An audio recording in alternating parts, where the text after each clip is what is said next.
can come to the second class instead, and they can come at 7:15 and take part in the other classes, if of course that is the case for them. Does that make sense?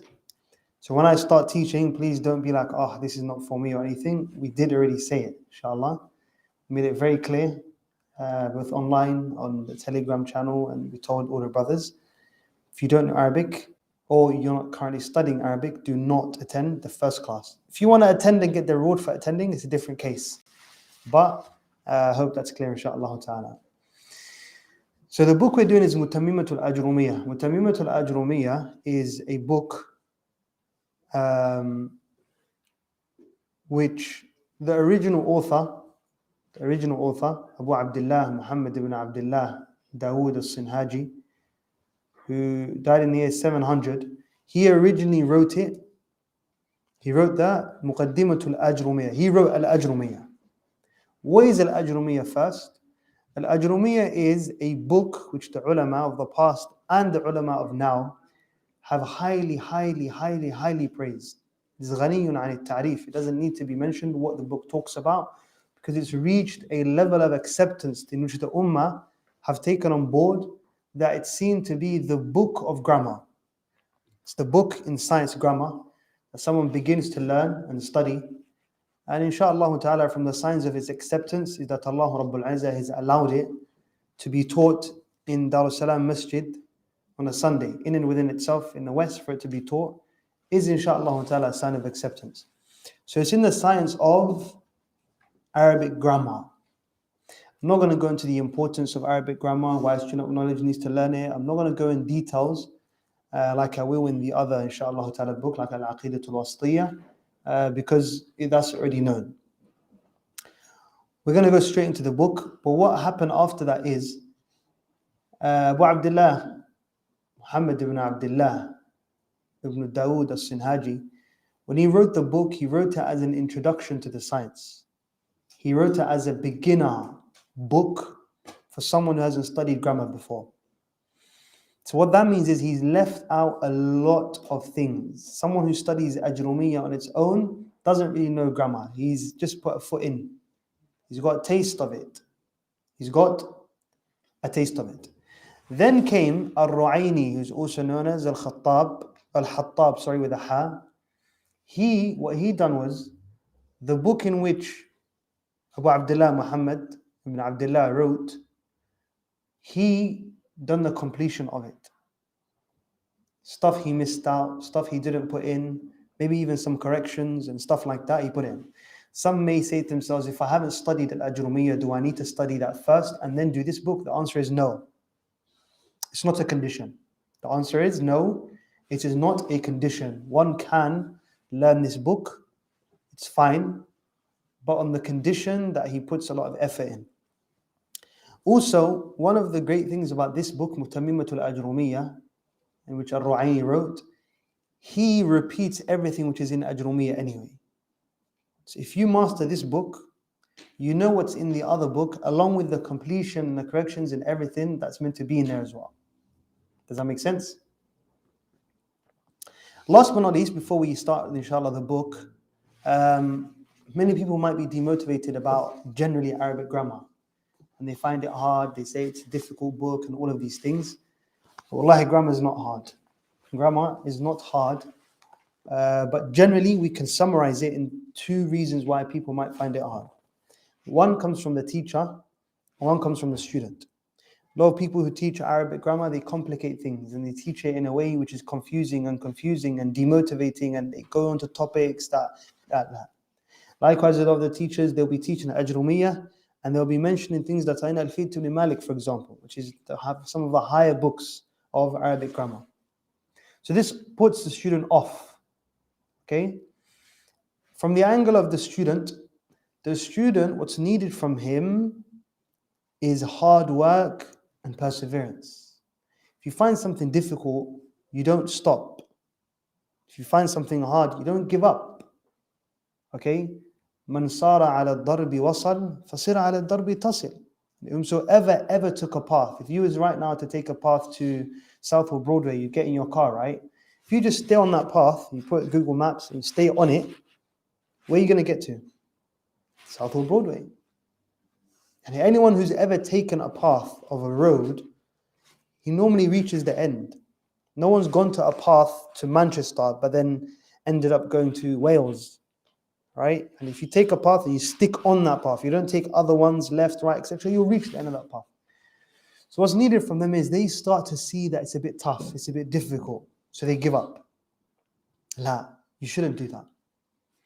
So things might be tough, hard, you need to, inshallah ta'ala, practice, persevere, not give up, ask the teacher questions. Anything which you're finding hard, ask openly, inshallah ta'ala. Don't shy off from asking questions because you won't learn like that. Last but not least, one of the ways that I am, inshallah ta'ala, going to make sure that you guys, inshallah, understand the content is by not just teaching the theory of the class. A lot of the teachers, they tend to teach the theory part of Arabic grammar. Okay? So they will teach you the rules and the qa'id, and then that's it. What they don't do is give loads and loads and loads of examples. That's how someone masters it. When you come across examples in the Quran and the ahadith and loads of these examples, you start to do tatbiq, actual practicalization of the rules in which you learned, inshaAllah ta'ala. So quickly, have you guys got the book yet? Who here has the book? Is that the book? Kawakib Durriya. Who here has the book? Put your hand up. So I have 13 books. Who's actually here going to be taking part of this book from beginning to the end? Put your hand up. Dayib. Okay. Next lesson, I will be in Allah ta'ala bring the remaining books. If there's sisters as well, the sisters, if you can all write your names down on a list. And even you guys, we're going to have a paper going around. Write your name on the list, inshallah, and then we'll bring you the books next week in Allah ta'ala. So we'll commence, inshallah, with going through the book. Guys, if I tell you certain things you just need to memorize. I'll give an example, like definitions. If I give you a definition, you just need to memorize it. Some of them you might need to memorize the actual Arabic, but I'm not going to get you to memorize even half of equivalent to one page of the Quran. So don't worry. Half of the Quran, one page of the Quran, is that a lot? No, you won't even be taught to memorize that, inshallah. But there's certain things which you just need to. Okay. Likewise, some of the things I want you to memorize in English. So a definition of a word, I want you to memorize in English, bi'idhnillahi ta'ala.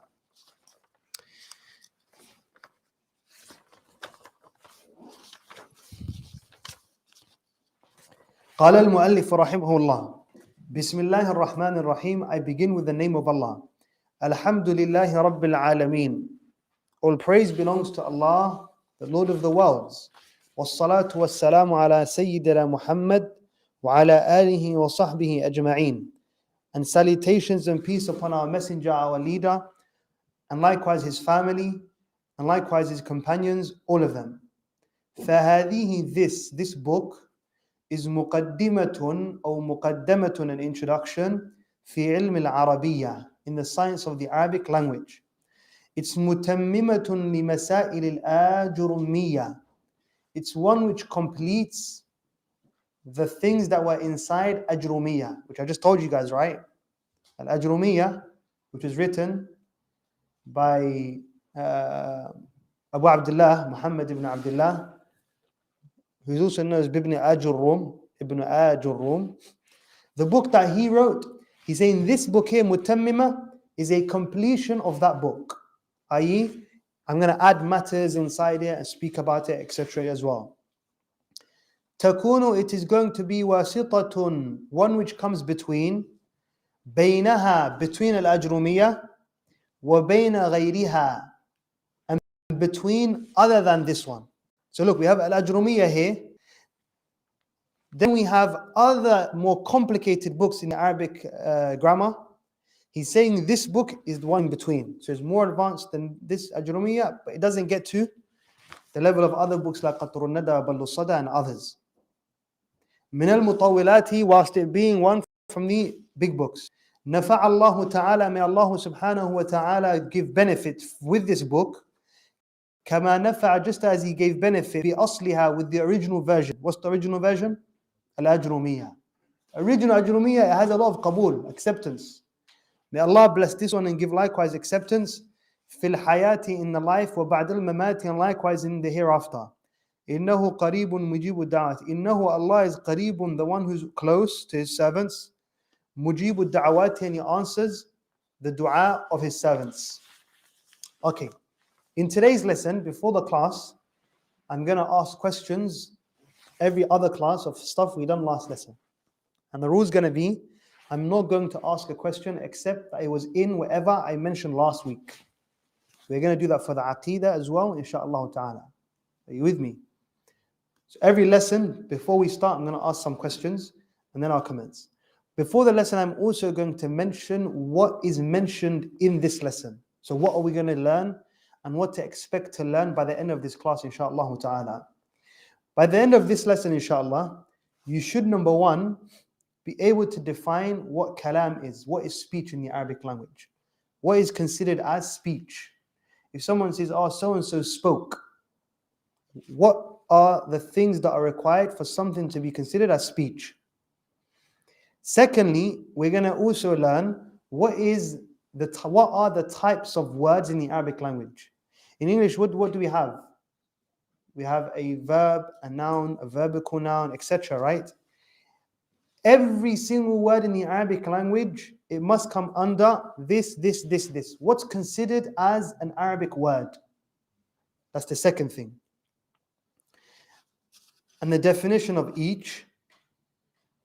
And then inshaAllah ta'ala, we'll go and see some of the signs of these words.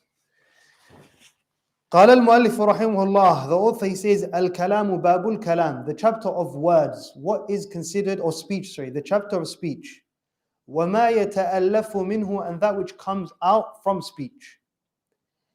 الكلام, kalam is, huwa, it is, اللفظ, utterance, المركب, one which is constructed, المفيد, it has benefit, بالوضع, and it's put in place.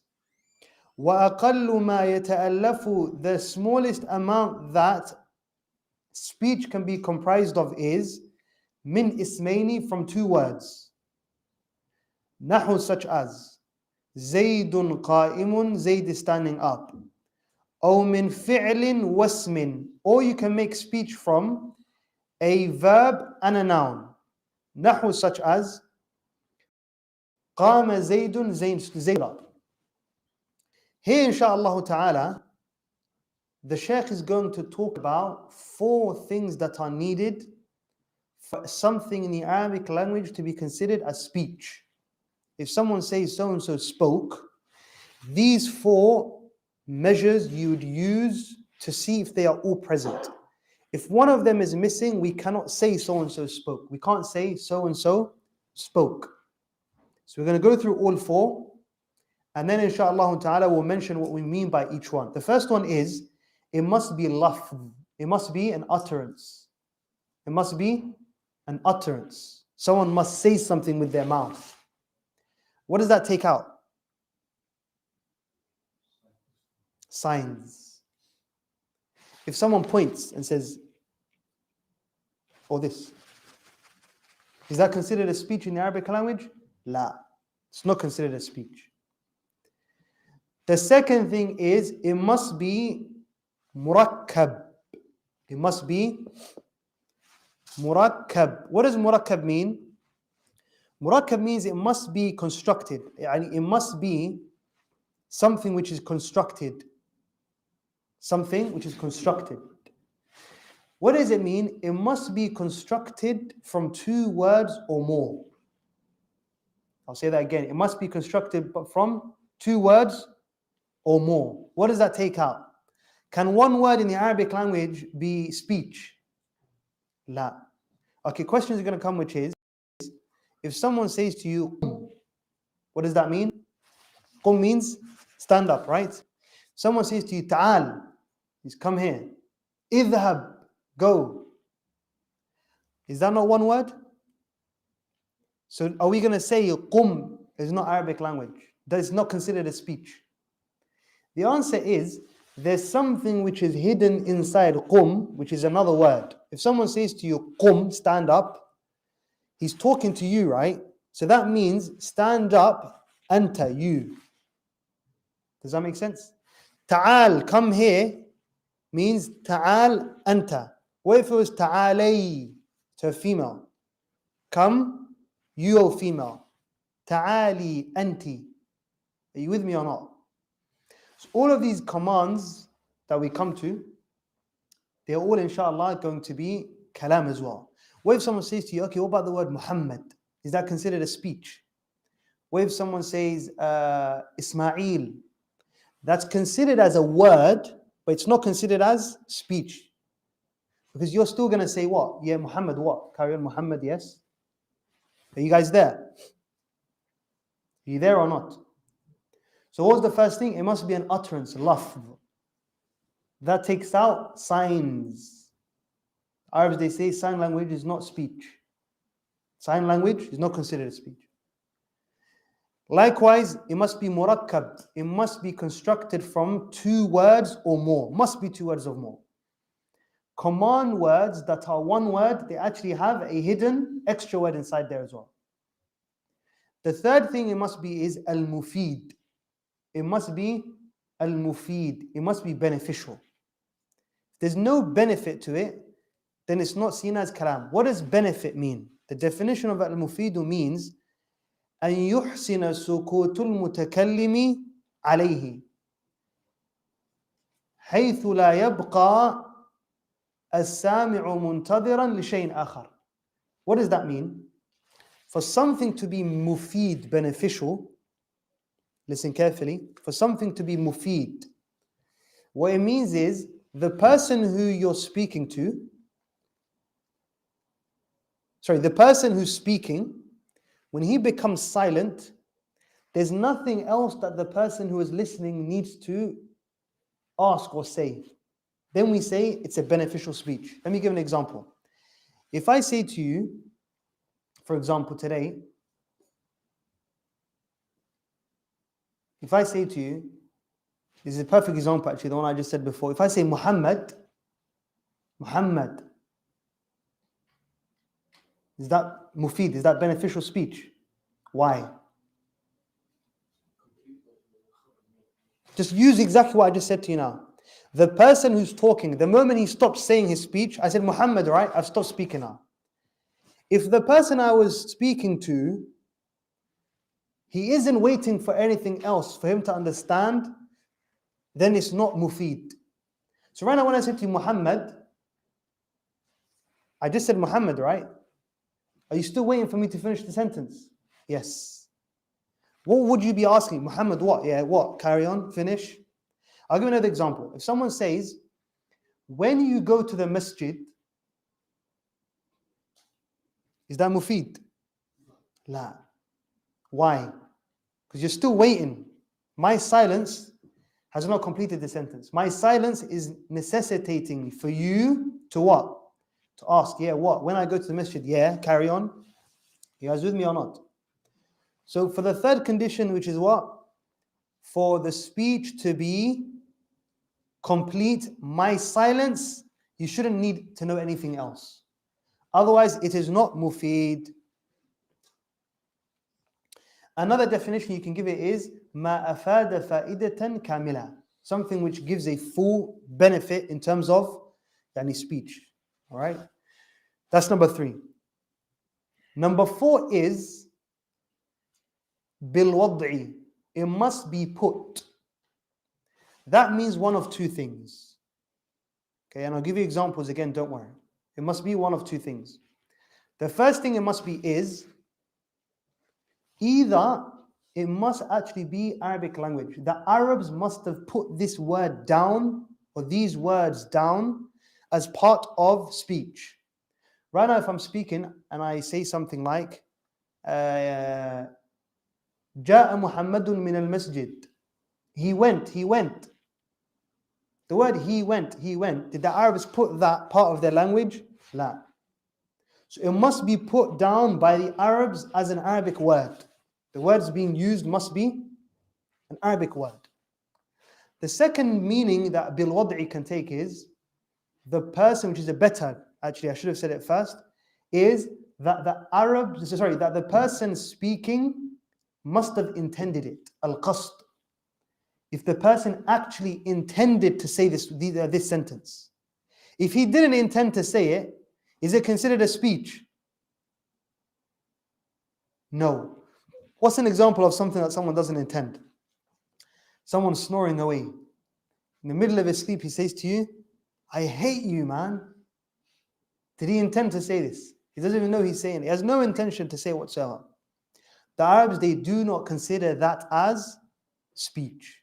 The person must intend what he's saying. So how many conditions do we have? 4 conditions.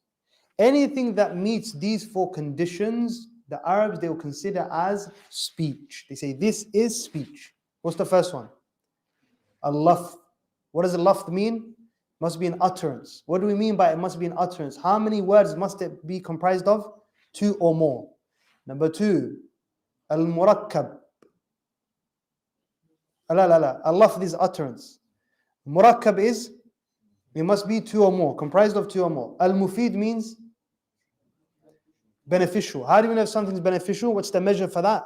When the person speaking finishes his sentence, the person listening should not be waiting for anything else. Right? Number 4, bil wad'i, meaning it must be put by the Arabs as an actual Arabic word and the person must intend to say it. That takes out someone who's speaking in the middle of his dream. Wadih? That's what the Shaykh, he says in the beginning. What did he say? Al-kalamu, speech is, huwa, it is, al-lafdhu, its utterance, al-murakkabu, it's comprised and constructed of 2 or more words, al-mufidu, it's beneficial. When the person stops talking, I don't need to ask anything else. Bil-wad'i, it's been put by the Arabs as an Arabic word, and also the person's put it and he's intended to say it. Now the question will come, which is, for a sentence to be a sentence, how many words does it need to be made up of? We said 2, right? 2 or more. Can they be 2 nouns? Can they be 2 verbs? Or must they be one of each? That's what he's going to mention next. وَأَقَلُّ مَا يَتَأَلَّفُ مِنْهُ الْكَلَامِ, the smallest amount that speech can be comprised of is ismaini, from 2 nouns, or min fi'lin wasmin, or secondly from a verb and a noun. What does that take out? So we have 2 nouns, or a noun and a verb. What does that take out? 2 verbs. Now let's put that into practice. He says, Nahu, for example, Zaydun qa'imun. Zayd is standing. Is that 2 verbs? Zaydun qa'imun. 2 verbs? 1 verb, 1 noun? La. Zaydun qa'imun. 2 nouns. Qa'im is someone who's standing. Zayd is someone who is standing. The verb would have been Zayd stands. Or Zayd is standing. We'll know with the Arabic more. English is a bit tough, but you'll see what I mean.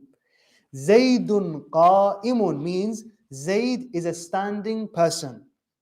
A standing person. That's a noun. Or you know what a better translation would be? Zayd is a stander. Someone's a stander. Is that a verb or a noun? It's a noun. Stander, eater, walker. He's a prayer. These are all nouns. I'm not saying he's praying. He's a prayer. I said prayer. واضح? See, Arabic is different. For something to be an adjective, you need the noun before it. Na'at has to have a, thing before it. أو من فعل واسم. Or I can have a verb and a noun, such as قام زيد. Zayd stood up. What is that comprised of? Qama is a past tense verb. Zaydun, Zayd. Zayd stood up. There's no such thing in the Arabic language. You will never, ever find 2 verbs making 1 sentence. Are you with me or not? We're going to come on to a chapter, which is an anomaly, inshallah. But you'll never, ever see two verbs. You can't say قام أكل. You can't say يقوم يأكل. لا. Are you with me or not? Arabic, you have to have a noun and a verb, or you have to have what? A noun and a noun, inshaAllah ta'ala. They are the only two types of sentences, and we'll come on to that when we go on to the other chapters. What are the two types of sentences? The first type of sentence is a verb and a noun. The second type is a noun and a noun. The first one is called jumla fi'liya, a noun and a verb. Sorry, a verb and a noun. Noun and a noun is a jumla ismiya. Nothing else exists.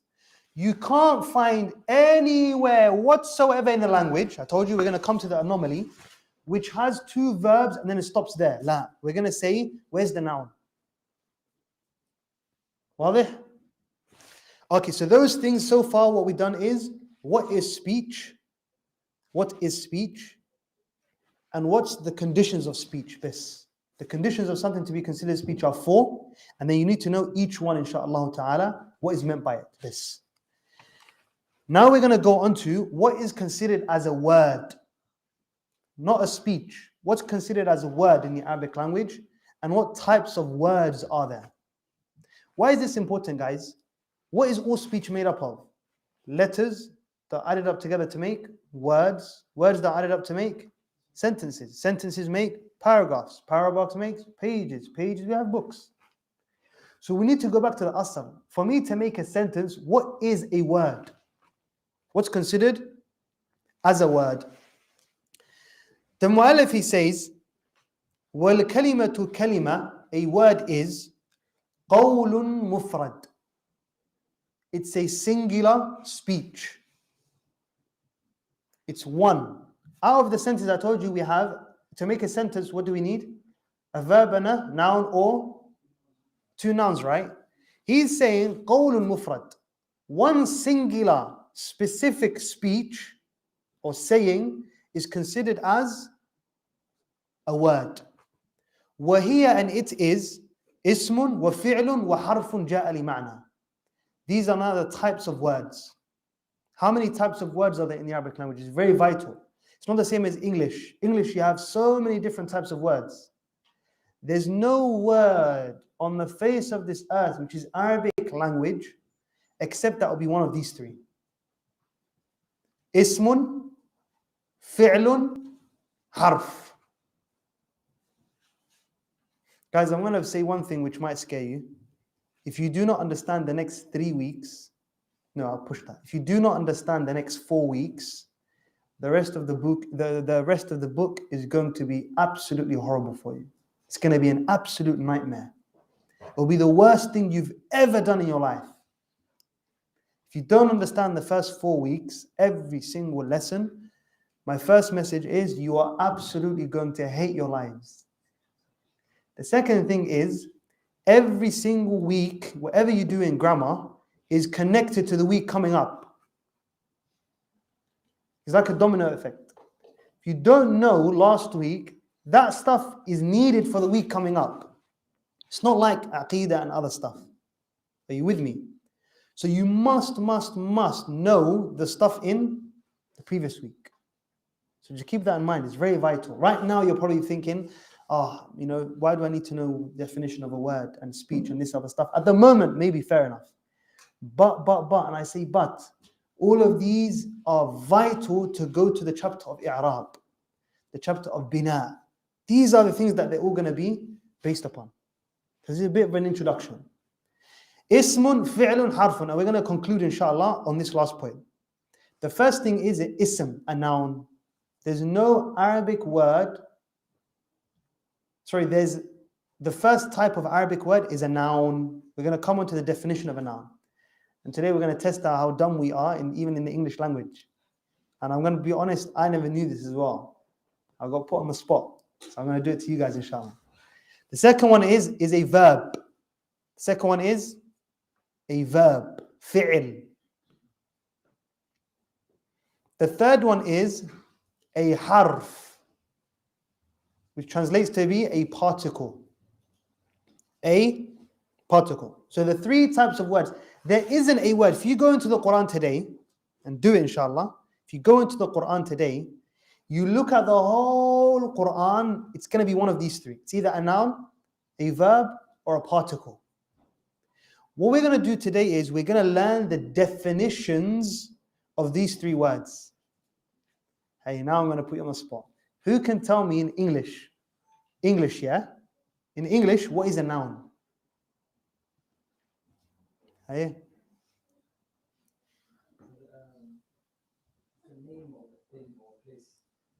A name of a thing or a place.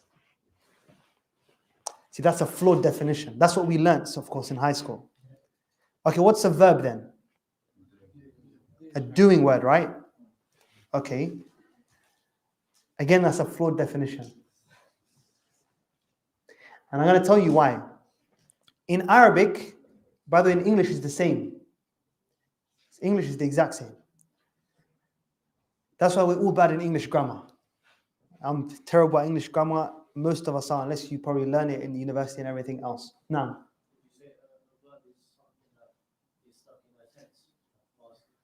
MashaAllah, this is a better definition.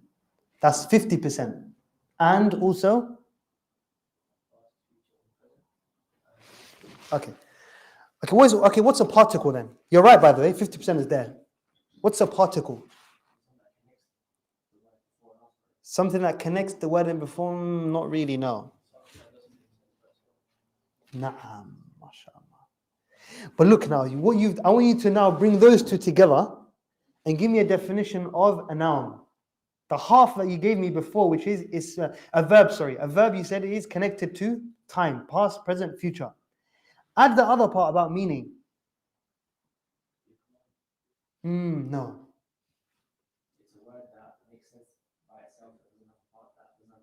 This is better. Look, we're going to use two factors to give a definition. The same two factors are going to be used to give a definition to a noun, a verb, and a particle. And then we're going to do practical examples of them. These two factors are, does that word in and within itself, with no other words connected to it, in and within itself, does it have a meaning? That's the first measure. The second measure is this word connected and restricted to time? Use those two, inshallah. Then what we're going to do is in English, let's look at a noun. The first one is, when we hear a word, a noun, does a noun have a meaning in and within itself? Examples, house. Does the word house have a meaning? In and within itself, with no other words connected to it. House. I believe it does. What meaning does it have? A house has a place of, a meaning of residence. People live, inhabit. It's got also a meaning or connotations of probably rooms, a kitchen. And by default, the word in and within itself has a meaning. Car. What meaning does a car have? Type of transport. It's a object which is used to get from A to B. Light. What meaning does a light have? It's an object which makes dark people light, like me. And it has a meaning, is my point. Glasses. What meaning does glasses have? It's an object designed to improve the vision of humans, etc. Sah. Do you understand what I mean? The word masjid, what meaning does it have? A place of worship.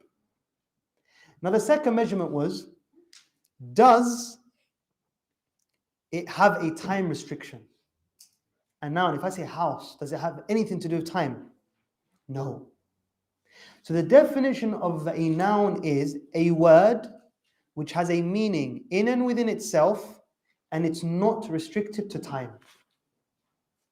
The meaning of that is in Arabic, كلمة دلت على معنى في نفسها ولم تقترن بأحد من الأزمنة ثلاثة.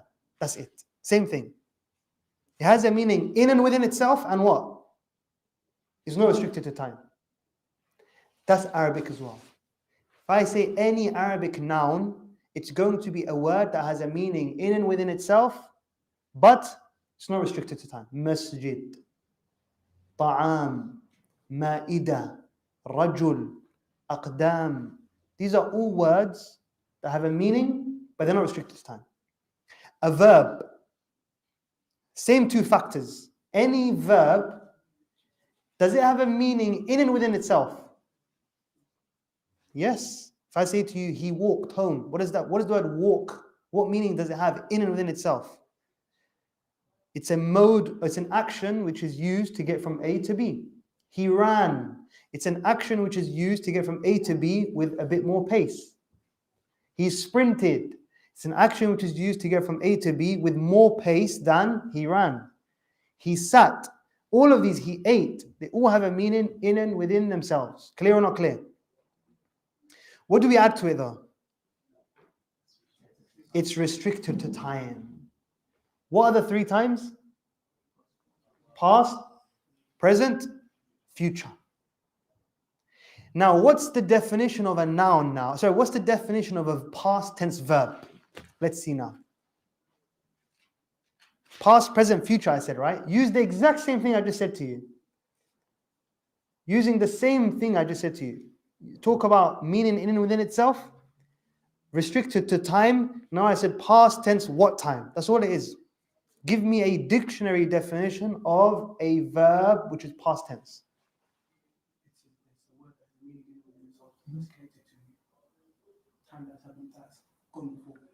Good. So listen carefully, look. A past tense verb, is a doing word, which what? Has a meaning in and within itself, one. It's restricted to time. The time that it's restricted to is the time before the time of speaking. So we're going to base the time on the time of speaking. Are you with me? What is a present tense verb? See, word that has a meaning in and within itself, which is restricted to time. The time that is restricted to is when? The time of speaking. He's eating. Now he's eating. Clear or not clear? What about future tense?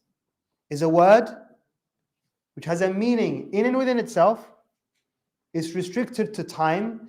The time that it's restricted to is a difference of opinion. They say it's now or after the time of speaking. Because right now, if you command someone and say, eat, when do you want them to do it? You also want them to do it now, like eat now. But it's going to be just after you said eat to them. It can't be the same moment because he never knew you said it. Then some of them, they say, no, stop being complicated and just say it is afterwards. So those definitions in Arabic, inshallah. Next time I'm going to get a board. I think grammar, you need the board with all the writings, etc., inshallah. So you can all write it down and copy it as well. But simply, you should have. A noun is what? The definition, كلمة دلت على معنى في نفسها. It has a meaning in and within itself. ولم تقترن بأحد من الأزمنة الثلاثة. And it is not restricted to any time. Verb is going to be كلمة دلت على معنى في نفسها. A word which has a meaning in and within itself. واقترنت بأحد من الأزمنة الثلاثة. But it is restricted to a time. The times that it can be restricted to, now you branch three. Past tense, present, future. Madi, mudari', amr. If it's madi, it's going to be just before the time you spoke. If it's mudari', present tense, it's the time that you spoke. If it's amr, command, it's going to be future tense or the time that you said it to him. Does that make sense or not? So look, the only words in the Arabic language are those three. Are you there or not? So that's all he says here. What did he say? وَالْكَلِمَةُ, a word is قَوْلٌ مُفْرَدٌ, a singular speech. وَهِيَ, it is اسم وفعل وحرف. Now what's a harf? Using the same measures now. Does it have a meaning in and within itself? And is it connected to any time? A particle such as from, to. What other particles are there? On top of, in, out. These words, in front of, behind, they're all particles. Why are they not a noun? Does it have a meaning in and within itself, restricted to within itself? If I say to you from where? For it to have a meaning, it must be connected to something. The meaning comes not in and within itself, the meaning comes from whatever comes after. If I say to you, min al masjid, from the masjid, what does that show me? Something happened. Oh, sorry. If I say to you in the masjid, fil masjid, what does that mean? Something occurred inside the masjid. So the word in, I got the meaning from it, from what's after it. Are you there or not? What if I say to you to? You be like, to where? What? To where? So in and within itself. What about in front of? Doesn't have a meaning. In front of what? Behind. Behind what? On top of. On top of what? So the meaning that I intend with the particles, they only come with other words. Why can it not be a verb? It's not restricted to time. The word in and within itself, am I going to know past tense, present tense, future? La. On top of, in front of, behind. These things, they're not. Does that make sense? So the definition of a particle is going to be what? A word that does not have a meaning in and within itself, but rather the meaning comes from other things that come with the word, and it is not connected to time. Clear or not clear? Inshallah ta'ala, we'll stop there. As I said, next time I'll get the writings, the actual writing, and I'll draw it out for you because I think that'll make it a lot easier with the full definitions. But by next lesson, you need to know, for something to be considered as speech in the Arabic language, what are the measures, the conditions? There are 4. You need to know what each one is. Secondly, what are the different types of words in the Arabic language and what's their definitions? The different types of words are 3. Ism, fi'l, and harf. What's a ism? What's a fi'l? What's a harf? Clear? That's all you need to know. Next lesson, inshallah ta'ala, we're going to go through how many types of isms are there. You'll come to find that there's 3 types of nouns. And then we're going to look at how many types of verbs are there. We already know that. How many types of verbs? 3 types of verbs. Past tense verb, present tense verb, future tense verb.